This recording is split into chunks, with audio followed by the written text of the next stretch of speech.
un dédoublement constant qui pointe vers la dyspnée. Voilà, c'est le signe cardinal, le signe qui ne trompe pas de l'insuffisance cardiaque gauche.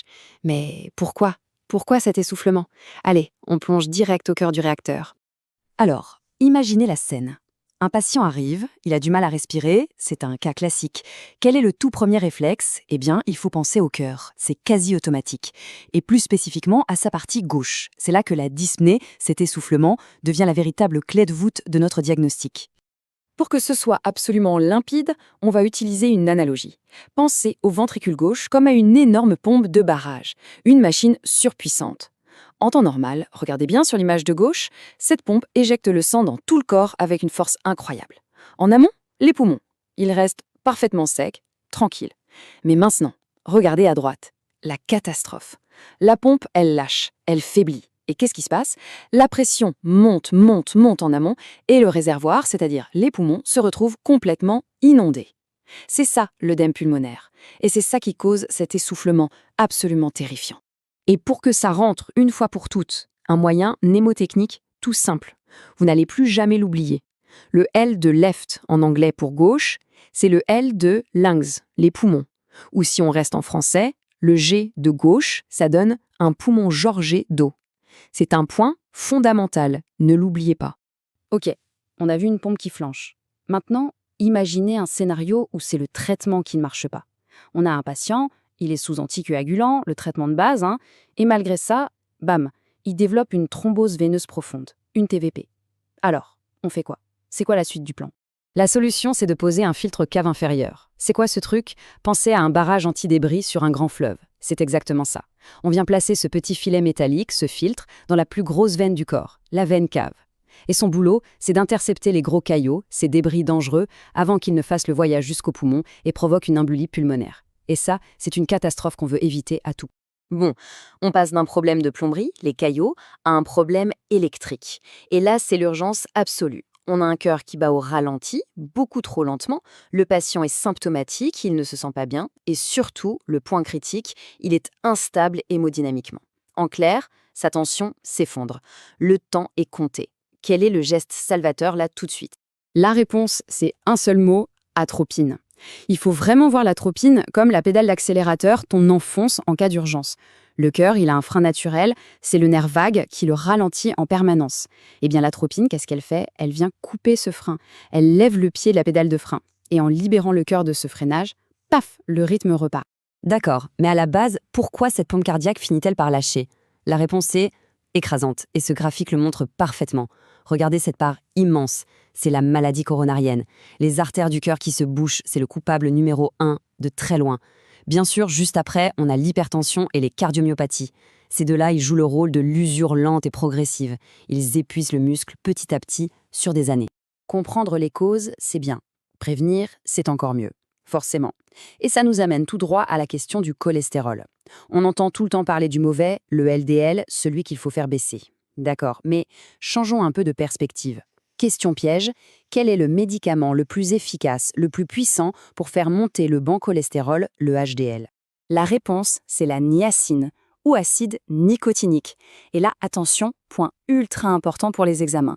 Son effet secondaire signature, celui qu'on vous demandera à coup sûr, c'est le flushing, ces bouffées de chaleur, ce visage qui devient tout rouge. Pourquoi? C'est simple, c'est une libération massive de prostaglandine. Ça dilate tous les petits vaisseaux de la peau, c'est un indice clinique immanquable. Là, attention, scénario catastrophe. Un homme, 60 ans, connu pour son hypertension. Il arrive avec une douleur dans le haut du dos, mais pas n'importe quelle douleur. C'est soudain, violent, insupportable. Il la décrit comme une déchirure. Et quand on prend sa tension, bingo, elle n'est pas la même aux deux bras. Là, il n'y a pas 36 diagnostics possibles. Ça doit flasher dans votre tête. C'est quoi? C'est la dissection aortique. Pour bien comprendre le drame qui se joue, regardez bien ce schéma. L'aorte, c'est notre autoroute principale du sang. Imaginez que la couche intérieure de cette autoroute, le bitume, se fissure. Le sang, qui arrive à une pression monumentale, s'engouffre dans cette fissure. Il se crée un nouveau chemin, un faux canal, en décollant les couches de la paroi. C'est une rupture de structure, une véritable implosion de l'intérieur. Ok, une aorte qui se déchire, c'est le cataclysme. Mais descendons d'un niveau. Que se passe-t-il quand c'est une artère plus petite, disons dans une jambe, qui se bouge d'un coup? Complètement. Comment ça se manifeste? Quels sont les signes qui ne trompent pas? Pour ça, il y a un moyen mnémotechnique en or, la règle des 6 P. Il faut les connaître par cœur dans l'ordre de gravité. D'abord, la douleur, pain en anglais, une douleur brutale, foudroyante. Ensuite, la pâleur, le membre devient blanc, comme de la cire. Puis, l'absence de pouls, logique, le sang ne passe plus. Après, les paresthésies, les fourmillements, le nerf commence à souffrir. L'étape suivante, la paralysie. Et le stade final, la poikilothermie. Le membre devient froid, glacé, il prend la température ambiante. On vient de voir l'urgence absolue. Mais souvent, cette urgence est la conséquence d'une maladie chronique qui s'est installée depuis longtemps. Pour dépister cette maladie de fond, l'artériopathie oblitérante, il y a un test de dépistage qui est essentiel, simple et efficace, l'index de pression systolique. On l'appelle l'IPS. Et le principe, franchement, c'est presque enfantin. C'est redoutablement simple. On prend la tension, la systolique, à la cheville. On fait la même chose au bras. Et on fait une division toute bête, pression de la cheville divisée par pression du bras. C'est tout. Si le résultat, ce fameux ratio, est en dessous de 0,9, c'est qu'il y a un obstacle, un barrage quelque part sur le trajet entre le bras et la cheville. Le diagnostic est posé. Après la tension, un autre outil fondamental, l'ECG, l'électrocardiogramme. Et à l'ECG, il y a un grand classique, un piège dans lequel il ne faut pas tomber, la péricardite aiguë, l'inflammation de l'enveloppe du cœur. Quelle est sa signature électrique, son tracé caractéristique? Alors, le signe, c'est un sus-décalage du segment ST. Mais là, attention au piège, ce n'est pas comme l'infarctus. La différence capitale, la clé, c'est que ce sus-décalage est diffus. Il est partout, généralisé sur plein de dérivations. Pourquoi?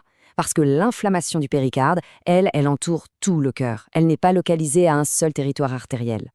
Le mot à graver dans sa mémoire, c'est bien diffus. Et il y a une autre astuce, purement visuelle cette fois, pour la forme de ce sus-décalage. Dans la péricardite, il est concave, il sourit. Pensez à une forme de selle de cheval, ou à un sourire. C'est très différent de l'infarctus, où le sus-décalage est convexe, en dôme, ce qu'on appelle l'aspect en pierre tombale. Un sourire contre une pierre tombale. La distinction visuelle est cruciale. Allez, dernier défi aujourd'hui. On passe à l'auscultation. On pose le stéthoscope. Et on entend un souffle systolique, éjectionnel, qu'on entend le mieux au foyer pulmonaire. Mais ce n'est pas tout. Il y a un autre son, un signe très très particulier qui l'accompagne, un dédoublement du deuxième bruit du cœur. Et ce dédoublement, il est large, et surtout, il est fixe, il ne bouge pas avec la respiration. Alors, de quoi s'agit-il? Juste avant de donner la réponse finale, un petit récapitulatif ultra rapide. On ancre les réflexes, occlusion artérielle aiguë, on pense 6P, dissection aortique, douleur en coup de poignard, tension différente aux deux bras, péricardite, le sus-décalage qui sourit, partout. Et notre cas actuel, ce souffle, l'indice numéro 1, c'est ce fameux dédoublement fixe du B2. Ces associations, c'est de l'or, c'est ça qu'il faut retenir. Et la réponse à notre énigme, c'est une communication interauriculaire, une CIA. C'est quoi? Tout simplement un trou de naissance entre les deux cavités supérieures du cœur, les oreillettes. Ce trou crée un passage, un shunt, où le sang passe anormalement du côté gauche, à haute pression, vers le côté droit. Mais le vrai secret, la signature acoustique qui signe le diagnostic, c'est ce fameux dédoublement fixe du B2. Et pourquoi fixe? C'est la question clé. Eh bien, à cause de ce trou, il y a un flux de sang continu de la gauche vers la droite qui surcharge en permanence le cœur droit. Le résultat, la valve pulmonaire se ferme toujours avec le même retard, que l'on inspire ou que l'on expire, ça ne varie pas. Ça crée un son qui ne change jamais.